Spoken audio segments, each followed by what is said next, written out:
বন্ধুরা, WB study YouTube চ্যানেলে আপনাকে স্বাগত জানাই।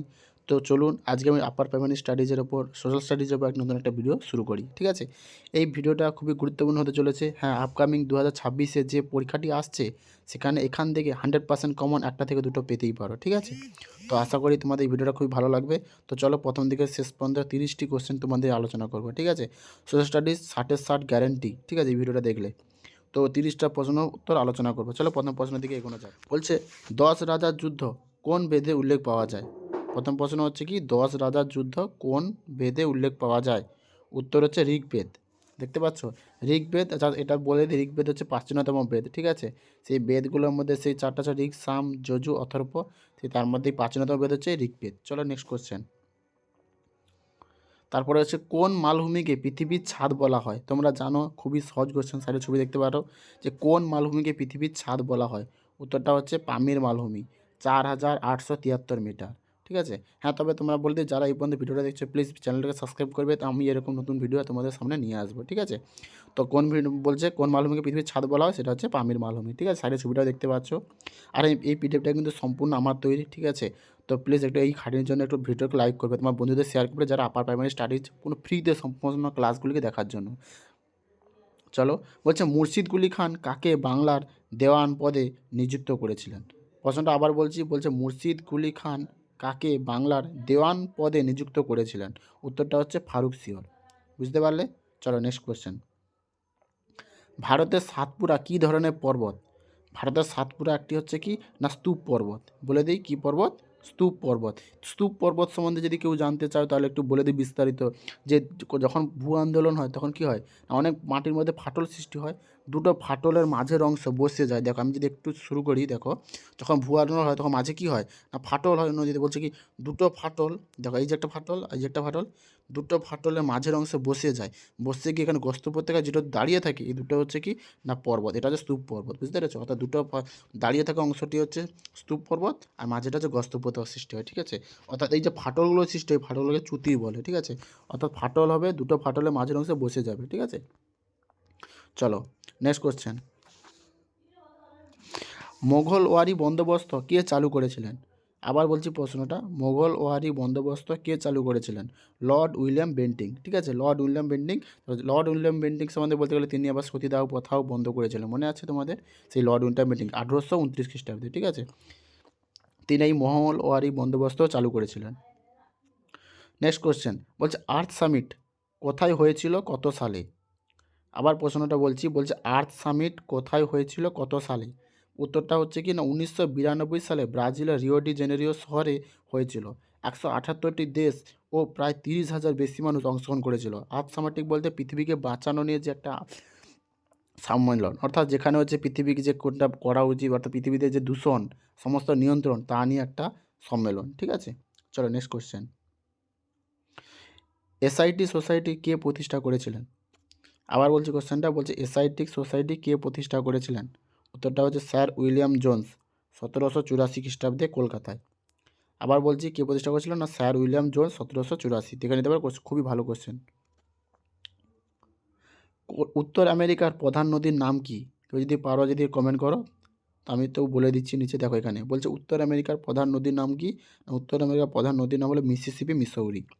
মিসিসিপি মিসৌরি, যার দৈর্ঘ্য হচ্ছে 6270 কিলোমিটার। ঠিক আছে, নেক্সট কোশ্চেন আলোচনা করি। অনেকগুলো কোশ্চেন আছে, আস্তে আস্তে যেতে হবে, ভিডিওটা অনেক লম্বাও হয়ে যেতে পারে।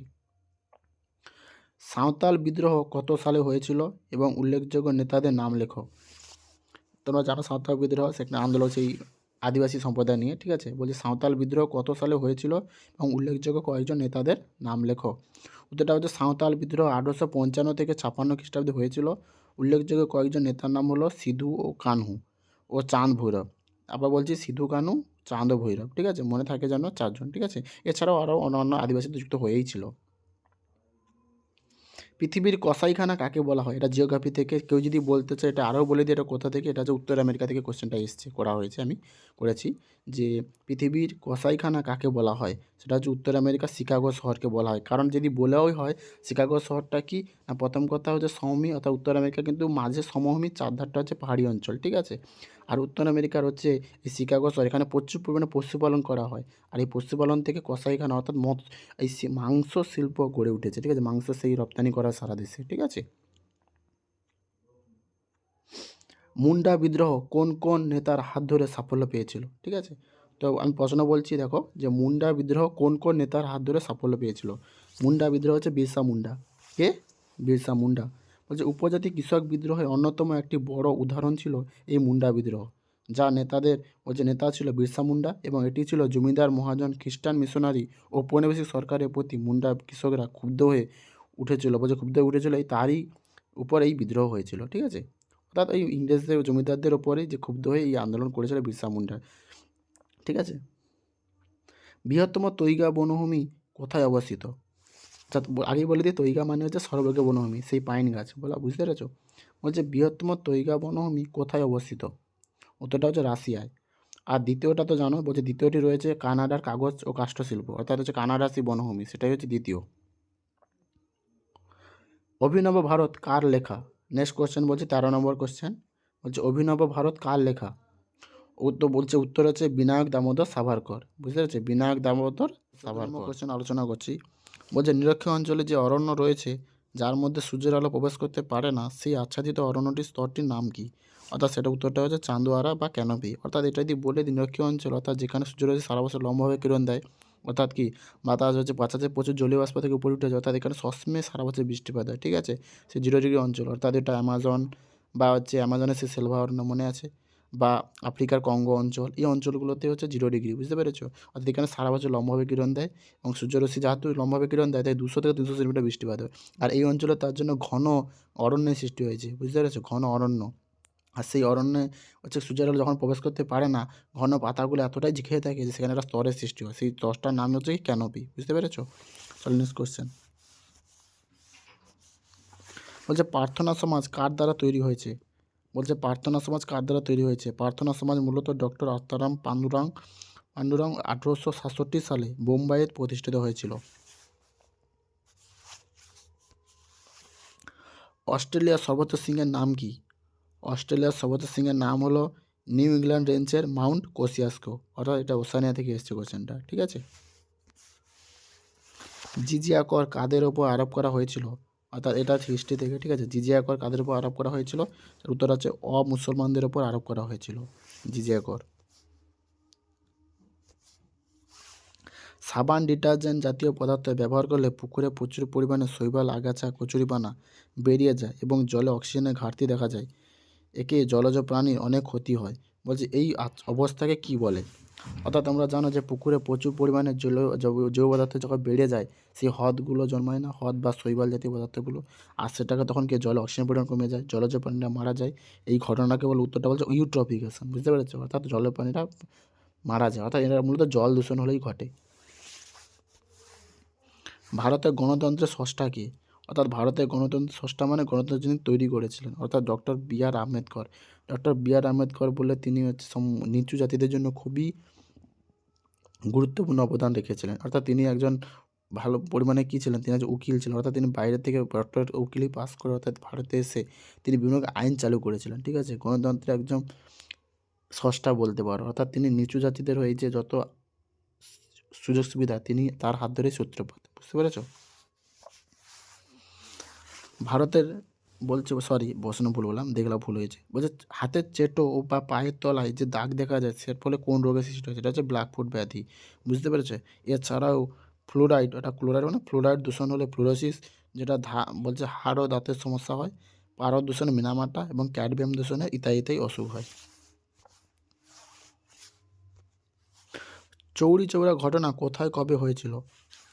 চৌরি চৌরা ঘটনাটা তোমরা জানো, সেই অসহযোগ আন্দোলনের পরে সেই হয়েছিল চৌরি চৌরা ঘটনাটা। 1922 খ্রিস্টাব্দে 4 ফেব্রুয়ারি উত্তরপ্রদেশের গোরক্ষপুর জেলার চৌরি চৌরা গ্রামে উৎক্ষিপ্ত জনতা পুলিশের থানায় আগুন লাগিয়ে অনেক পুলিশ কর্মীরা সাধারণ মানুষের মৃত্যু ঘটে, এবং ঘটনাকে চৌরি চৌরা ঘটনা বলে। অর্থাৎ চৌরি চৌরা ঘটনাটা যদি হয়েছিল বলো 1922-এর দিকে, ঠিক আছে, 1922-এর দিকে হয়েছিল। অর্থাৎ গান্ধীজি অসহযোগ আন্দোলনের এই চৌরি চৌরা ঘটনার জন্যই অনেক সাধারণ মানুষ কী করেছিল, পুলিশের সেই গোরক্ষপুর জেলায় চৌরি চৌরা গ্রামে পুলিশের থানায় আগুন লাগিয়ে দিয়েছিল, যার ফলে গান্ধীজি অসহযোগ আন্দোলন তুলে নিয়েছিলেন। আর অসহযোগ আন্দোলন যদি কেন হয়েছিল বলো, সেটা হলো বলতে গেলে 1919-এর দিকে মন্টেগু চেমস্ফোর্ড আইন বা রাওলাট আইন, যার ফলে যে কোনো মানুষকে বিনা গ্রেপ্তারে ধরতে হতো, বা আরও ছিল জালিয়ানবাগের হত্যাকাণ্ড, সেই উৎক্ষিপ্ত জনতার ওপর জেনারেল ডায়ার গুলি চালায়, যার ফলে অজস্র নিরস্ত্র শিশু, নারী, সাধারণ মানুষ মারা গিয়েছিল। এই ঘটনা প্রতিবাদে সেই গান্ধীজি রবীন্দ্রনাথ ঠাকুর নাইট এবং গান্ধীজি কাইসর উপাধি ত্যাগ করেছিল সেই ঘটনায়। এই সব ঘটনার জন্য অসহযোগ আন্দোলন সূত্রপাত হয়েছিল, যার জন্য সেই চৌরি চৌরা ঘটনাতেই মধ্য দিয়ে শেষ হয়েছে অসহযোগ আন্দোলনটা। ঠিক আছে, পৃথিবীর বৃহত্তম হ্রদের নাম কি? উত্তরটা হচ্ছে ক্যাসপিয়ান সাগর। সাইমন কমিশন কবে তৈরি হয়েছিল? অর্থাৎ ভালো প্রশ্নটা আরেকবার বলছি, বলে সাইমন কমিশন কবে তৈরি হয়েছিল? নভেম্বর মাসে 1927 খ্রিস্টাব্দে। তবে ভারতে এসেছিল 1928 খ্রিস্টাব্দে। এটা আসার ফলেই ভারতে সাইমন ফিরে যাও স্লোগান তৈরি হয়েছিল, এবং যার ফলস্বরূপ গান্ধীজি আইন অমান্য আন্দোলন সূত্রপাত করেন। ঠিক আছে, এই সাইমন কমিশন আসার ফলে। সাইমন কমিশন হচ্ছে একটা সম্পূর্ণ বিদেশি শক্তি, যেটা এসে ভারতকে কন্ট্রোল করার চেষ্টা করছিল। স্বর্ণরেণু নদী কাকে বলা হয়? অর্থাৎ স্বর্ণরেণু নদী যদি বলো, সে হচ্ছে ইয়াংসি নদীকে বলা হয়। বুঝতে পেরেছো? ইয়াংসি নদী অর্থাৎ চীনের নদী, 5,464 কিলোমিটার দৈর্ঘ্য।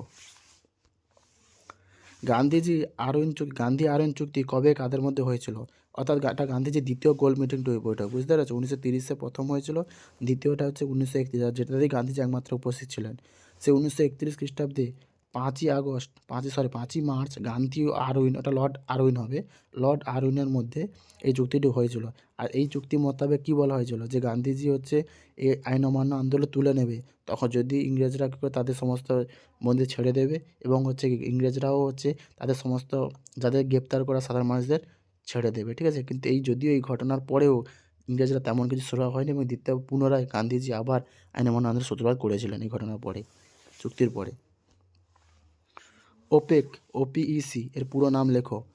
Organisation of petroleum exporting countries. অর্থাৎ এরা হচ্ছে বিশ্ববাজারে তেলের আমদানি রপ্তানি, বা কোন দেশ তেলের কতটা মূল্য, এসব আমদানি এরা সব কিছু কন্ট্রোল করে। বিনয় বাদল দীনেশ এরা কোন স্বাধীনতা সংগ্রামের সঙ্গে যুক্ত ছিলেন?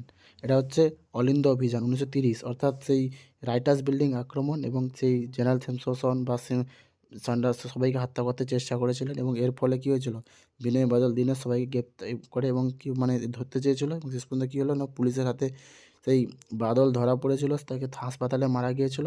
আর দীনেশ শেষ পর্যন্ত সুস্থ হয়েছে, ছাড়া পেয়েছে, ধরা পড়েছিল ঠিকই, কিন্তু শেষ পর্যন্ত তাকে ফাঁসি দেওয়া হয়েছিল। আর বিনয় তো সেখানেই মারা গিয়েছিল। বিশ্বের বৃহত্তম খনিজ তেল উত্তোলন কেন্দ্রের নাম কি? সৌদি আরবের গাওয়ার। অতটাও জানবে যে সৌদি আরবের গাওয়ার। কাকোরি ষড়যন্ত্র মামলায় কারা যুক্ত ছিলেন? রামপ্রসাদ বিসমিল ও আশফাক উল্লাহ। ঠিক আছে, আবার বলছি, কাকোরি ষড়যন্ত্র মামলায় কারা যুক্ত ছিলেন? রামপ্রসাদ বিসমিল ও আশফাক উল্লাহ। পৃথিবীর প্রথম মানুষের উদ্ভব কোন মহাদেশে হয়েছিল? সেটা হচ্ছে উত্তর আফ্রিকাতে, প্রশ্ন ভুল বললাম, পূর্ব আফ্রিকাতে। অর্থাৎ পূর্ব আফ্রিকাতে প্রথম মানুষের সৃষ্টি হয়েছিল, এই অংশটা, বুঝতে পেরেছো? পূর্ব আফ্রিকায়, অর্থাৎ এই দিকটা, এই অংশটা পূর্ব আফ্রিকা, অর্থাৎ পূর্ব আফ্রিকাতেই প্রথম প্রাণের সৃষ্টি হয়েছিল। আর এই মহাদেশের মধ্য দিয়ে বিভিন্ন রকম সেই বড় বড় লাইনগুলো, মরকান্দি রেখা বা নিরক্ষরেখা, সমস্ত এই মহাদেশের মধ্য দিয়েই গেছে। বুঝতে পেরেছো? এই ছিল আজকে কয়েকটা 30টা প্রশ্ন। ঠিক আছে, আর এখানে সমাপ্ত হলো। যদি তোমাদের এই পিডিএফটা দরকার হয়, আমার টেলিগ্রাম চ্যানেলে অবশ্যই জয়েন হতে পারো। ঠিক আছে, ফ্রি পিডিএফ পেয়ে যাবে। ধন্যবাদ।